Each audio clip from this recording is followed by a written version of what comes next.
داره علف میخوره. سگ شما هم علف میخوره؟ عاشق علف خوردنه. هر موقع میاد بیرون علف میخوره.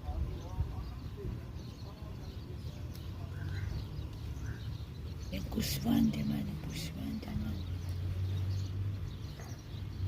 بانی جونم خوشمزه است.